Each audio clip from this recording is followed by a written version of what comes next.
Hindi ka wala ka pang birthday, may regalo na ako. Opo, thank you ha. Kamusta naman naging biyahe niyo? Aba, mabuti. Enjoy ka naman, nanay. Aba, yung nag-enjoy siyempre. Hindi lang ako nanganta na nga. Light on in case you come back home. I sent a text that I was wrong. Oh, won't you come back home?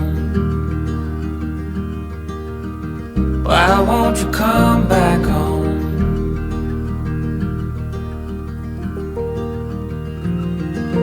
Happy birthday, Mother. Ang gusto ko sana ay maging maganda pang katawan mo at maging malakas. At pray lang lagi kay Lord at saka yung mga tumulong sa iyo ay maraming salamat.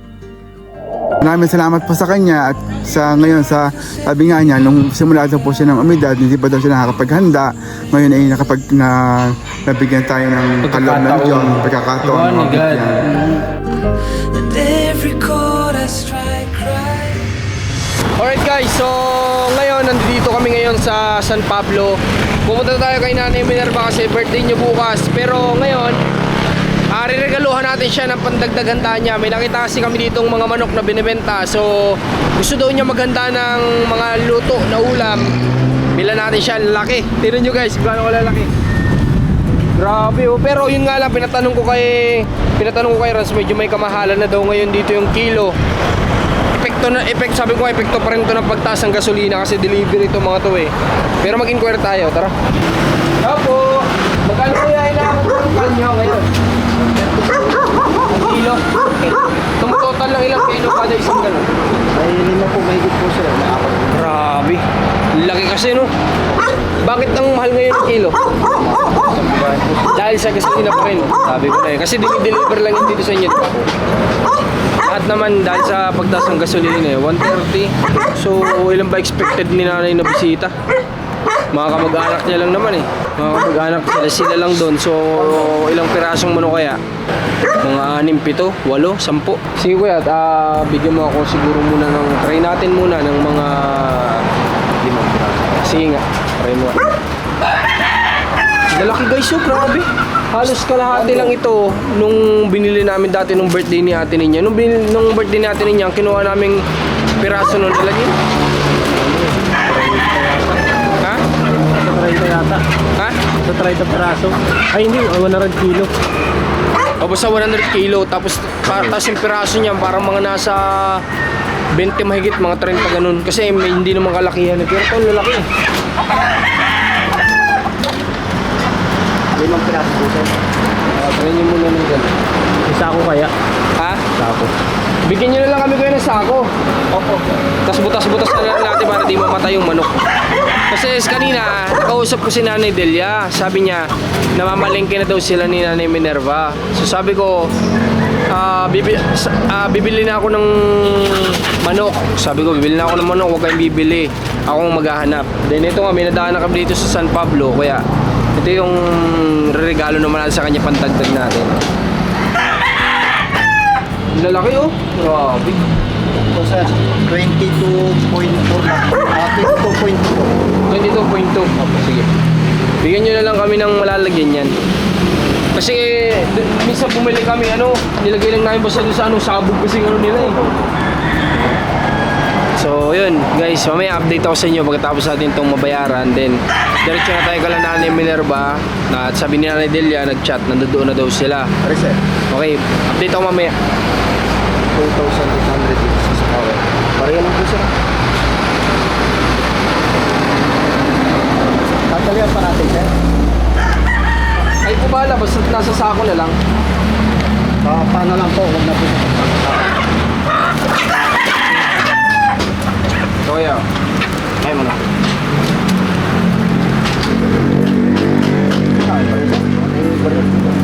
Wala eh. Meron kami siguro. Magkano daw? 86. Shopping mo dun saan? 2,000. 2,000 ano? Magkano ulit? 2,886? Opo.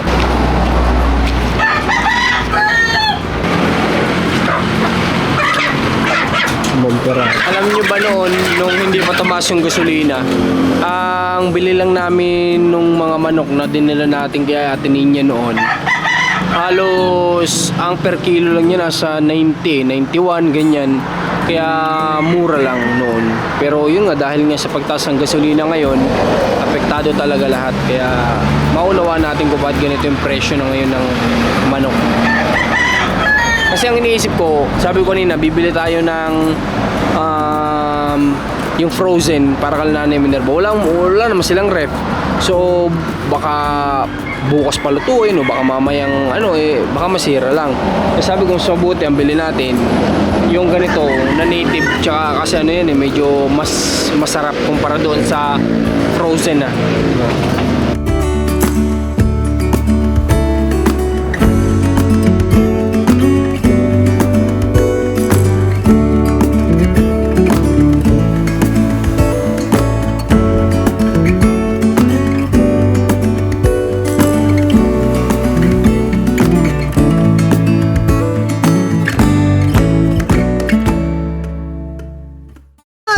Ay, sorry, may vlog na pala. May video kasi kala Nanay Minerva. Napapakanta tuloy ako. So, nandito na tayo. At may naririnig kami nagkakantahan nung wala nanay. Kasi mahilig sila, nakita ko mahilig silang kumanta. Tapos ang ginawa nila, pinadeliver na nila ngayon agad yung video para daw masulit nila. Tama nga naman. Sana makausap natin si Nanay Minerva na walang kumakanta kasi di tayo magkakaintindihan yan.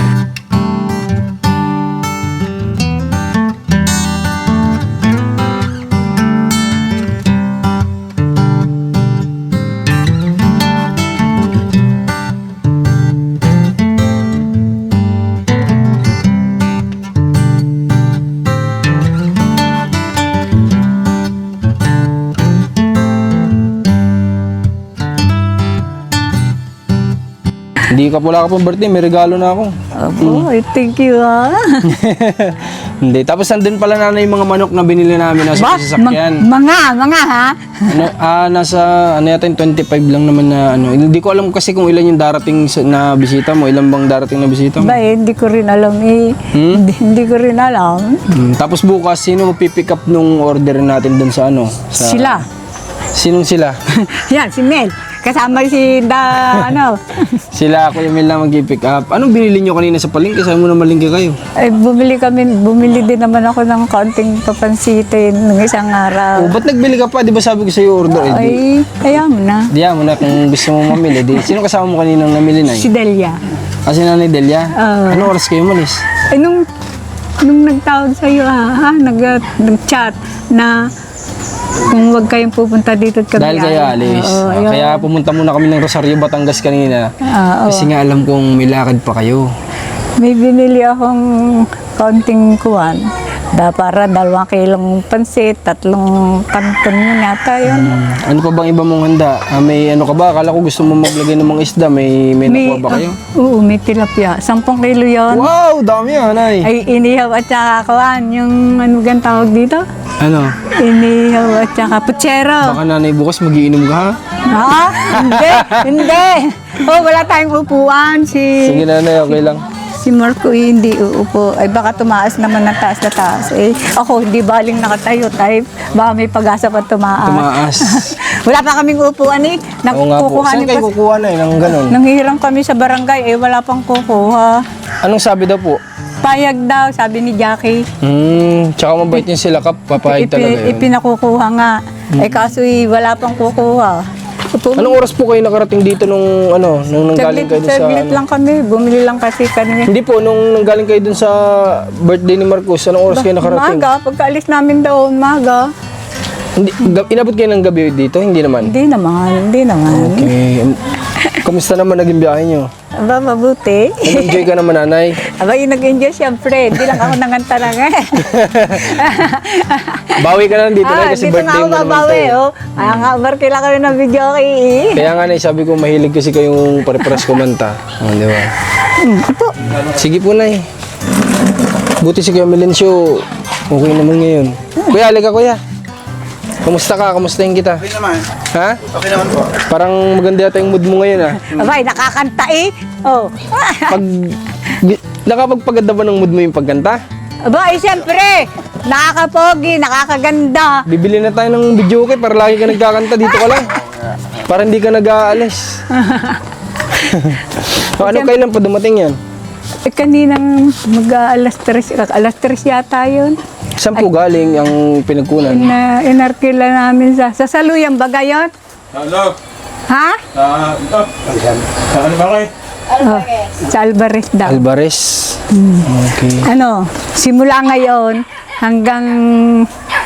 hanggang sa Webes ng umaga, kahit alas 5 ng madalang araw, sabi ko ikuhanin na, di naman kami magbibideo kay ano mo, 1,000 ano? Para 1,000 lang ang pag-arkila pala ng ganyan, ano? Sulit na, no? Kaya nga kami sinasabantala namin eh. Sulit na kapag hindi kami mag-aarkila ka ng magkakantahan pagka ano. Siyempre, yung bisita kailangan bukas kakanta, isa ka na. Kantahan mo ka ng nanay mo. Sabi, Nay, may nag-message sa akin, may taga-Cavite daw yata kayong darating na Oo. bisita. Tumawag kahapon yung, hindi pa darating yung Bukak naman. yung bagong taga-Cavite. Anong sabi? Nay, pupunta daw? Sabi, ay pagkatapos daw ng, ayan, kulang ang ating upuan. Hindi, okay lang po, okay lang. Pero pupunta daw po sila. Ay pagkatapos daw ng birthday ko kasi yung mag-asawang matanda, ang pagkatapos ng birthday ko, Pero yung bukas na pupunta, ay yung nagparito noon. okay. Kasi gusto daw Kasi nila. gusto Tsaka daw- kapares pala ng apelyido nyo sila. No? Panganiban. Maniban. Hindi akin yung panganiban na. Sige, ay, salamat kuya. Thank you kuya. Upo namin pangit pa, hindi pa namin nakukuha yung ano, wala pa sasakyan. Opo, Nay. Bali, Nay, bukas, matanong ko pala, may cake ka na ba? Wala pa. O, kailangan meron. Sa birthday, di ba Kuya Melencio, dapat hindi nawawala ang cake. Ay, wala pa eh. Di ba, kailangan meron. Ano po ba ang kailangan? Bakit po ba hindi madala yung upuan dito? Walang service? Sasakyan. Walang service? Oo, ayun nga. Dito kami nang kukuha. Basta ano? Itinawag na ni Jackie. Sabi ni Jackie, ayos na. O di kunin natin. Kukuhanin na Ano, lang. hakutin natin?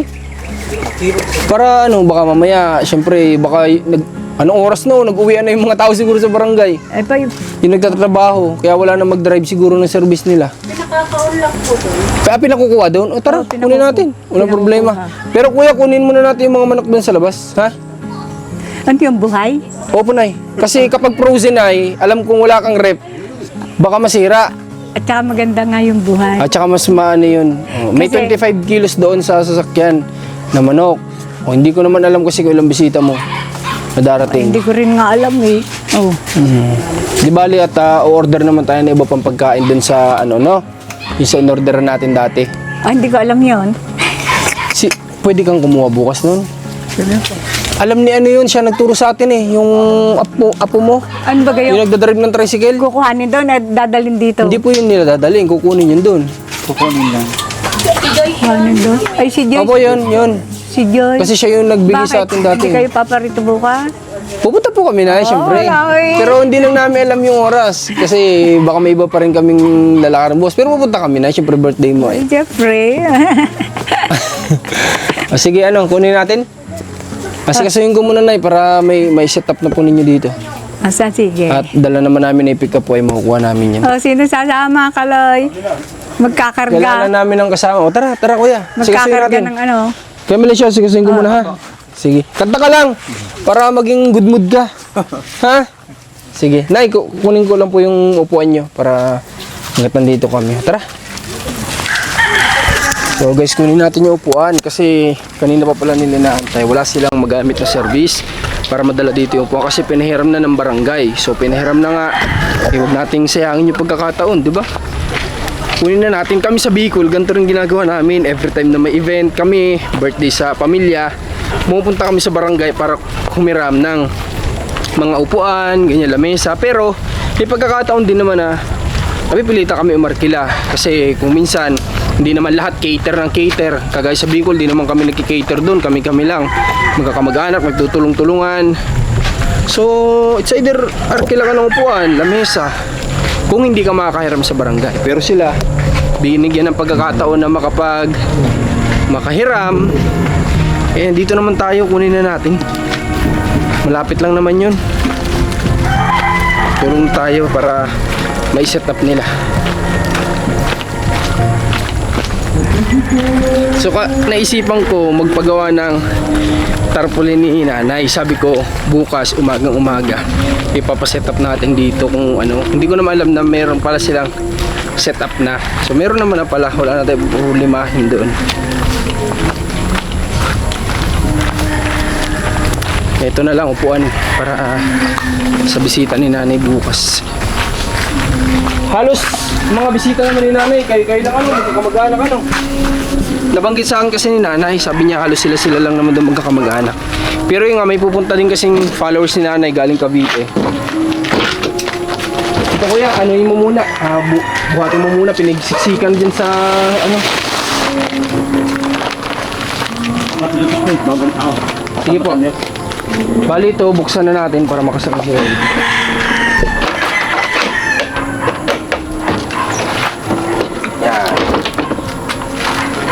Mabuti na lang talaga binigyan tayo ng pagkakataon na magkaroon ng pick-up na nagagamit natin sa mission kasi ang hirap kapag wala kang ganito, kapag may hakutan, may mga kailangan wala kang mapaglalagyan doon sa isa naming service, wala, limited lang ang kaya. Pero dito thanks kay God talaga kasi binigyan niya tayo ng ganitong service. Tara, kita kasi tayo sa barangay. Antay lang natin nagdala ng manok doon, then kunin natin lahat ng upuan doon. Sige kuya, thank you. Yaman ka. Kasama ka? Ano yan? Hindi ko alam kung kasya sa'yo. Ano yan? Sa birthday ko sa'yo. Aba, hindi naman ako may birthday. Hindi ko alam kung kasya sa'yo. Salamat Grabe ka talaga Kuya Melencio. Dabis ka talaga. Oo. Babawi ako sa susunod. Okay na yan. Binigyan ako ni Kuya Melencio ng regalo guys. Oh. Thank you kay Kuya Melencio.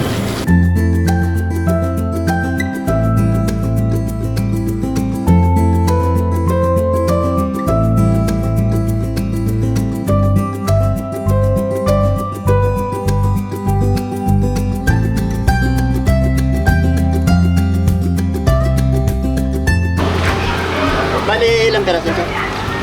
Hindi ko lang pala. Ha? Minerva? Ako. Sino tayo? Dito natin sa kaita.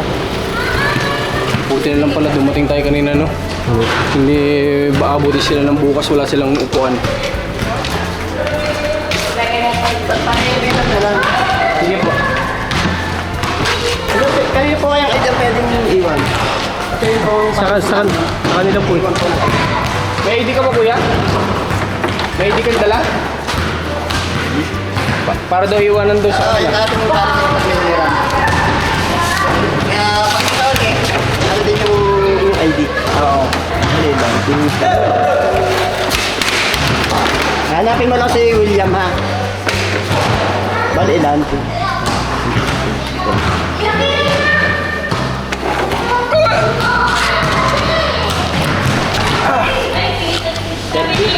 Sir, 30 lahat. Sige po.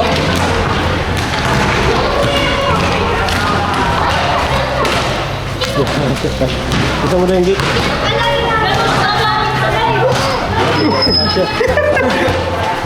Patayo pa rin. Hindi yan na. Hindi. Hop, hop. Yan.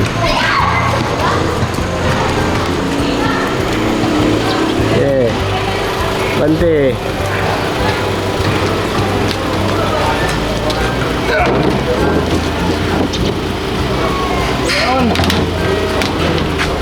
Ah, ano ba, Mike? Ito pa. Hindi ako nang bahala dito.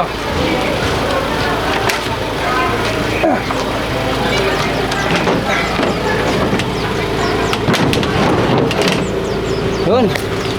Si Kuya na lang. Tara, tingnan natin. Baka meron pa. Buti na lang, madaling mahiraman dito ang barangay. Hindi mahirap. Kakakuha ka agad. Wala na pala. Dito na lang pala.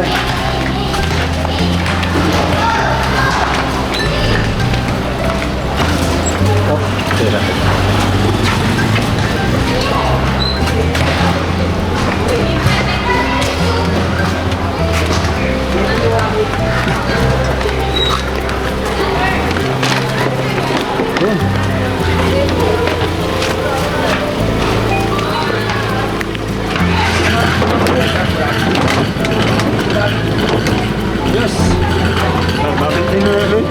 delivery ko to. 29. Tulong tulong siya.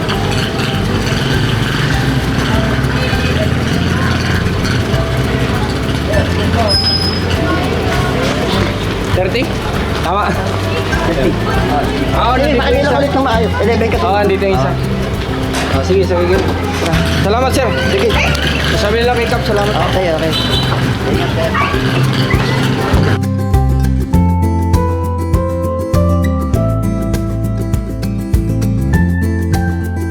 Okay, so may papunta na tayo doon sa bahay ulit ni Nanay Minerva. Pabalik na tayo. Thank you po. Ay, buti na lang, malaking bagay.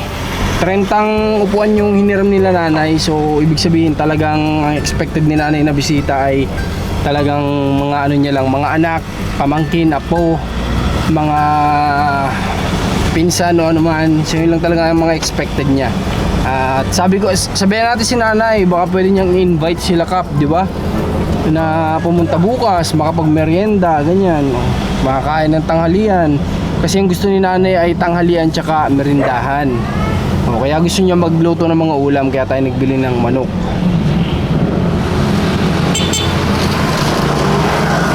Doon pa lang kasi sa sa event ni Marcos nung isang araw, tinatanong ko na po si Nanay Minerva, ilan yung expected mo na darating para matansya natin yung makuha natin yung bibili nating panghanda mo. So, ayun, if ever man na kulangin yung mas maganda kasi ay di bali ng sobra, wag lang talagang kulang. Kasi nakakahiya sa mga darating na bisita, di ba? Kaya kung sakali man, order na lang ulit tayo ng iba pang pwedeng maging pananghalian doon sa restaurant na in-order namin dati. Para hindi na sila masyadong luto na luto. Kuha na lang tayo ng mga order na ready-made na pagkain, ng mga pang-ulam, mga pang-merienda, kuha tayong spaghetti, bihon, mga ganyan, mga kung ano ng pasta, tapos mga dagdag pang-ulam, fried chicken, ano man. Yun na lang. Sa totoo lang guys, parang ngayon lang ni Nanay Minerva may experience yung ganito. Kasi base sa pagkakakwento niya, wala pa siyang birthday na naghanda siya. So sabi niya, every time na birthday niya, lumilipas lang, ang gusto lang niya mangyari ay madugtungan yung buhay niya para nga daw dun sa dalawa niyang anak, kay Kuya Moloy tsaka kay Kuya Melencio. Yun lang yung wish niya, walang iba, na madugtungan lang yung buhay niya para sa kanila. Kaya ngayon, bigyan naman natin si Nanay ng break o ng chance na ma-enjoy niya naman yung birthday niya, na hindi iniisip yung mga ganung bagay. Yun, bukas pabalik din kami dito. Kita-kita lang tayo dun sa sa bahay ni Nanay Minerva, paganda na tayo.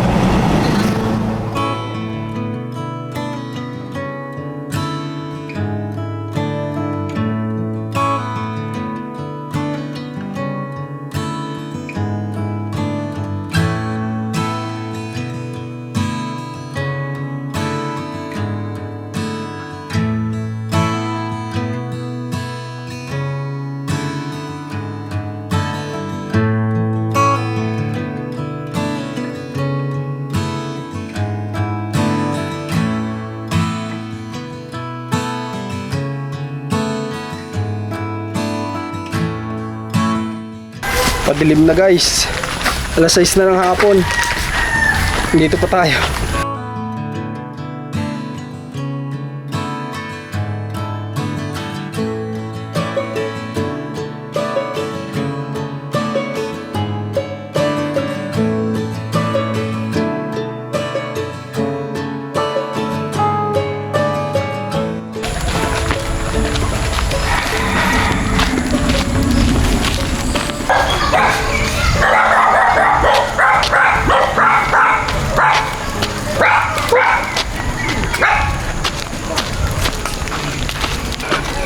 Uy, Sir Marcos! Cameraman. Ang dami nga. Oh, man! Ito yung fluorescent kayo.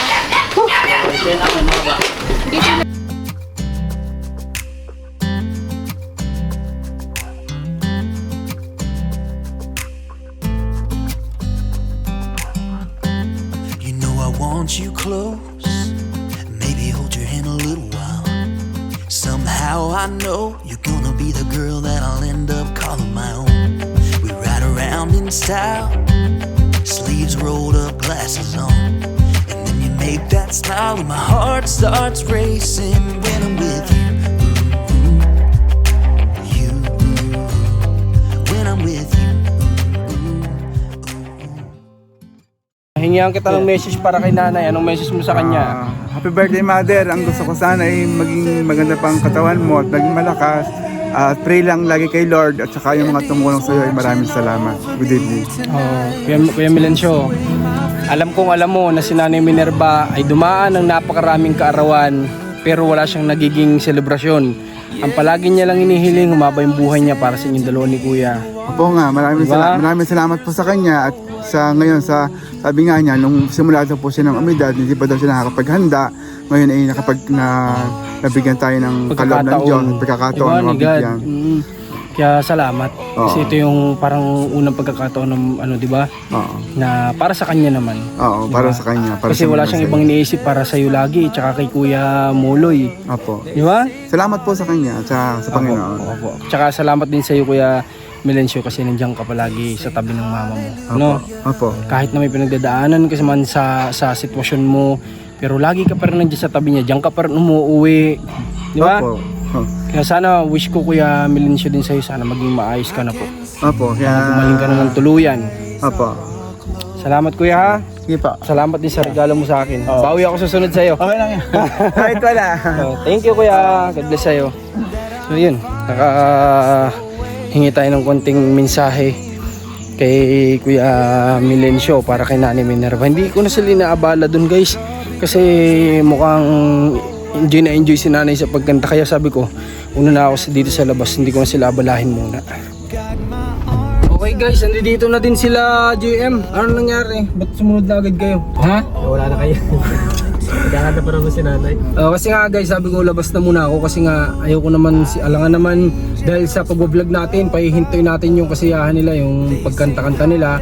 Kaya sabi ko lalabas na ako, nagbulong na lang ako kay Jem na mauuna na ako dito sa labas at aantayin ko na lang sila dito. Pwede pa naman sila magkuha doon ng mga montage para sa mga nangyayari, kaganapan, para sa inyo mga manonood. Pero yung para mag-interview tayo doon at ipatigil yung tugtugan doon, hindi na, kasi kaya nga nila pinaaga yung kuha ng video okay para masulit tapos papatigil-tigilin lang natin, di ba?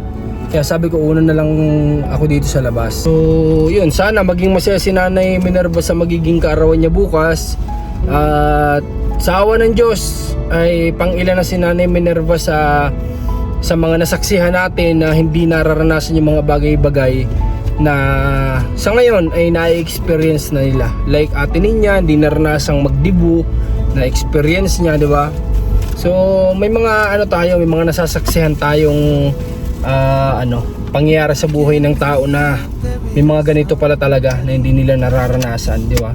Kasi kakaroon lang sila ng pagkakataon para ma-experience. Siyempre sa blessing niya ni God.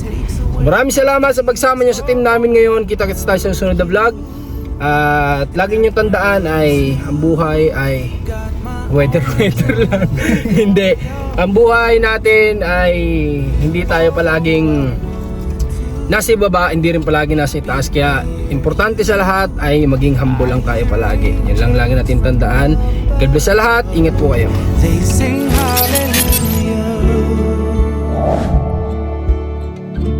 They sing hallelujah.